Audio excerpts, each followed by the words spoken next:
Hello, David Swirsky for the Bond Experience. Welcome back. All right, you're surrounded right now by watches. Watches everywhere. And that's because I needed to do a ranking. Now, if I'm going to be doing a James Bond movie ranking, why wouldn't I go to the world of watches? I mean, so many of us are focused, passionate about the world of James Bond watches, but I'm going to do this with certain rules and regulations, certain parameters.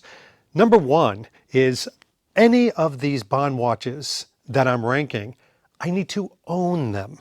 Now, although the Rolex 5513 is an absolutely beautiful James Bond watch, I don't own it, so it's not going to be part of the rankings. I'm literally ranking James Bond watches that I myself have in my possession that I've worn. Now, the other parameter is they need to have some sort of association, even loose, with James Bond. So we're going to start with number 22 and work our way to number 1. But not all of them are going to be obvious James Bond watches. They have to have some association. And the other thing is this. The way I've done this ranking is certain criteria. Number 1, how special is it to me?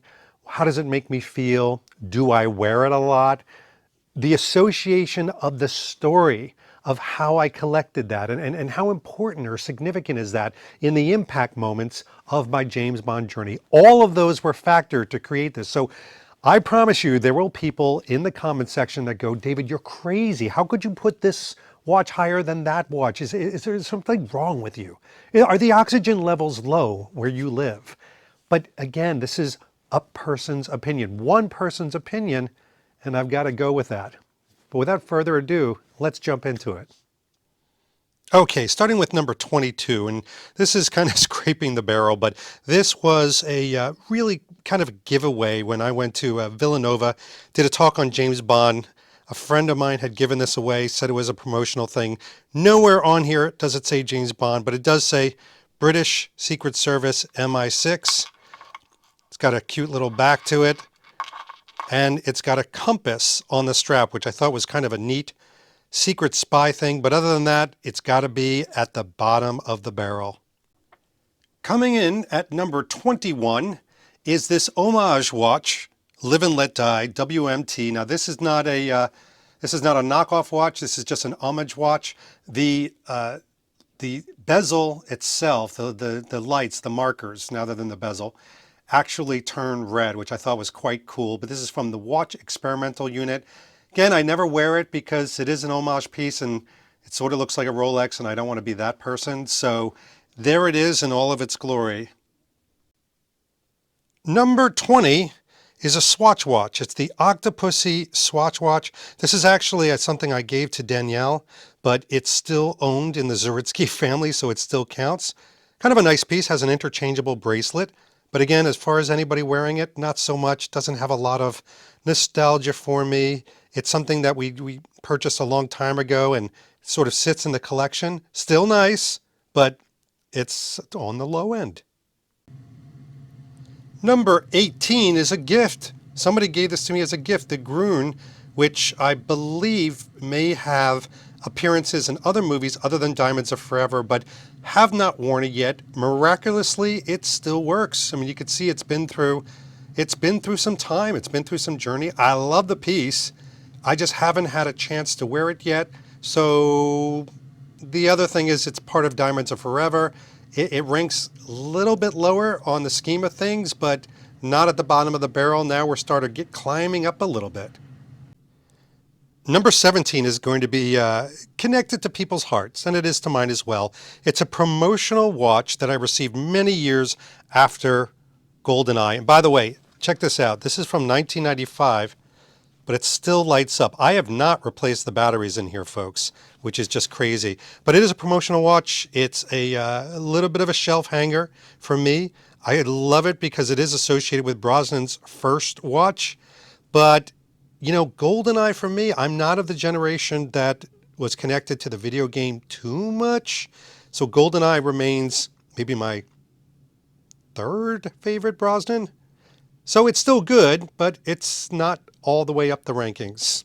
And for a watch standpoint, it's not the most practical thing. Number 16 is the Seiko from A View to a Kill. You see Roger Moore wear this quite a bit in the movie. I like it.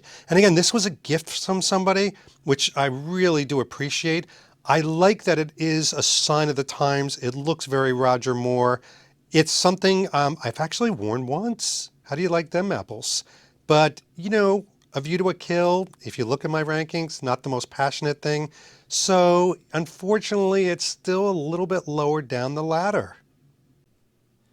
Look at this watch, Octopussy, next to its colleague in arms, the Montblanc pen, but you've got the Seiko tracker watch. This thing is great. Never got it to work yet, and it's not exactly the right model. I think if it was the right model, it would probably go up the rankings a little bit, but here it is. And I will say at number 15, it still has a very respectable part on the ladder of appreciation watches. And of course, it gets a really appreciative nod every single time because it's next to this amazing display. You know, sometimes it's all about the environment. Coming in at number 14, we have the For Your Eyes Only Readout watch. That's what I'm calling it. I'm sticking to it. That's another Seiko. These are two different versions with two different bands on them. I love these. Now you're getting into the whole design thing. There are some watches I love, not just from a moment of a film, which I really do appreciate this film, but also from a design standpoint. You've got a mixture of digital and analog. Genius. Number 13, you've got the, I'm going to, you know what, I'm naming these as I go along. These explosive watches. I'm just going to call them the Seiko explosive watches because there's the explosion right there that you would use. So this now starts to get into how watches factor into the movies. I love the part when Roger Moore sets the explosive to free the Marines, and he uses this watch for a myriad of different reasons, but mostly for that explosive. Now I'm starting to get into the whole Q gadget standpoint, loving it. Number 12 is one of these happy accidents. I bought Danielle a Tag Heuer many years ago, not really realizing that it's very close to the Living Daylights glow-in-the-dark one that Timothy Dalton wears. Now his was anodized with black.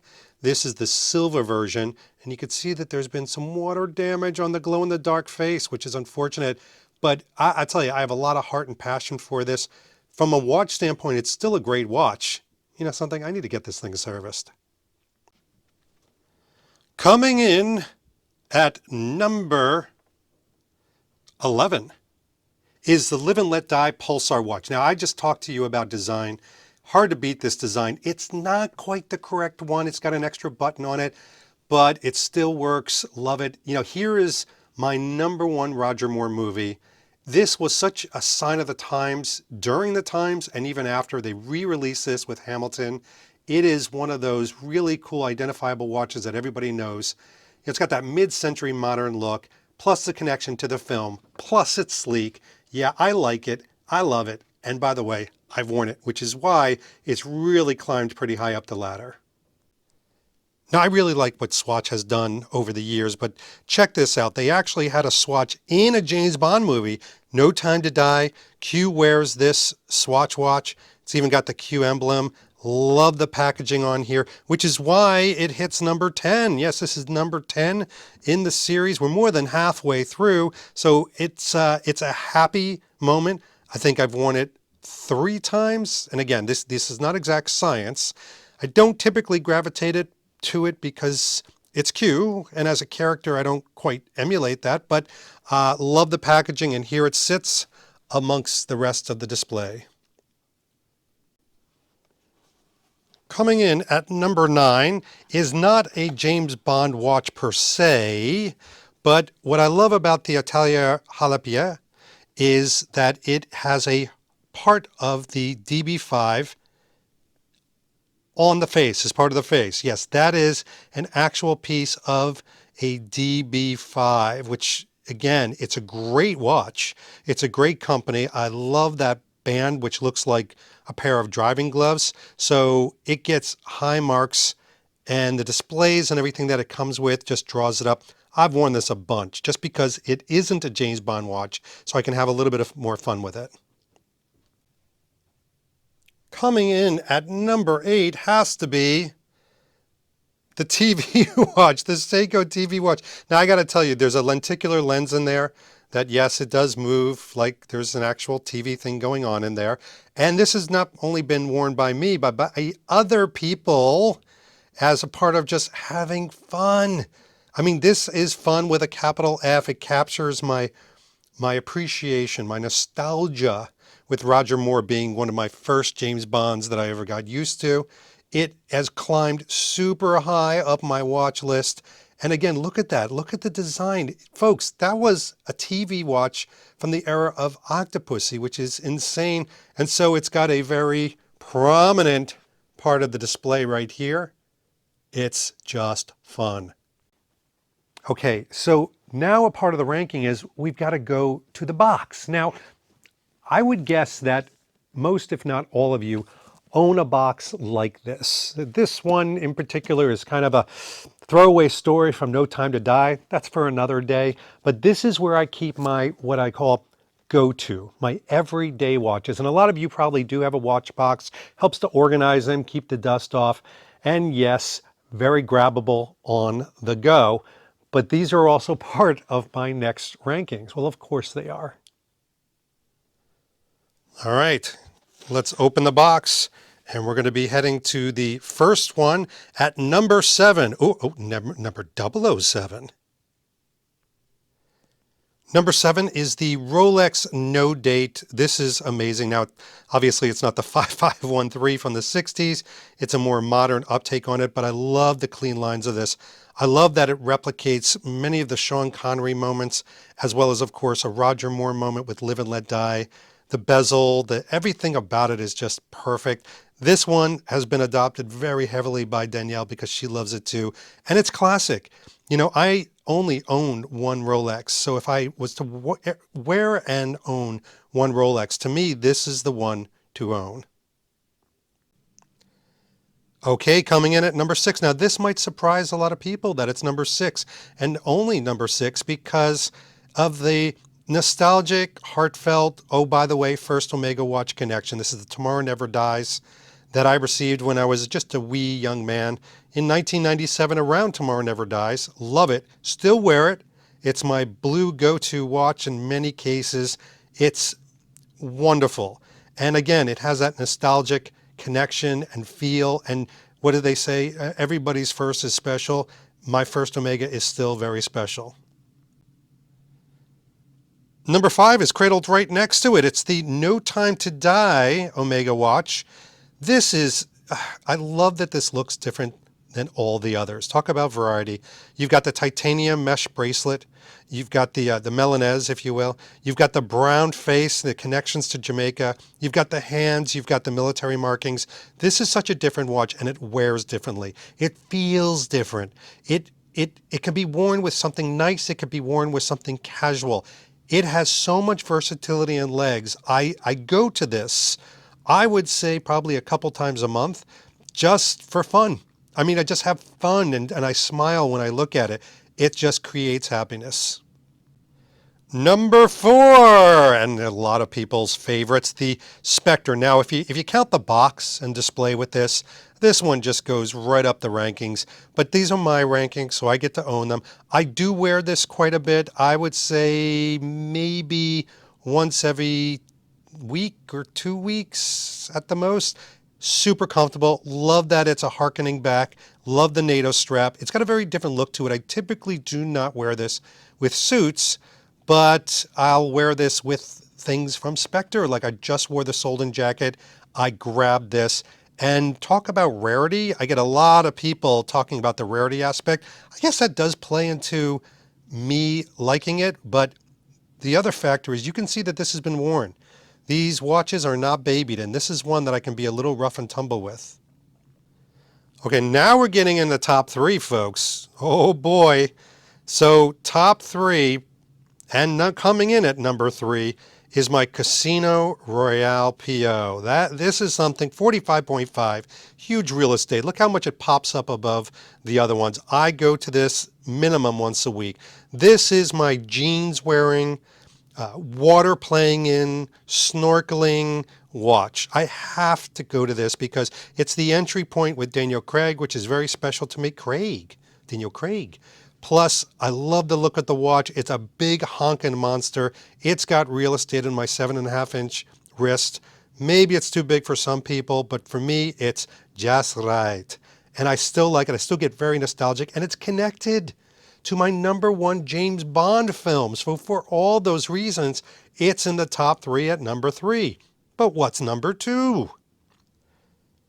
So shock of shock, #2 is the Skyfall Aqua Terra that is kind of the new person on the block. Now, I will tell you, I may be guilty of putting this at such a high mark because I've been wearing this a lot. I would say 2 to 3 times a week, I'm grabbing this one.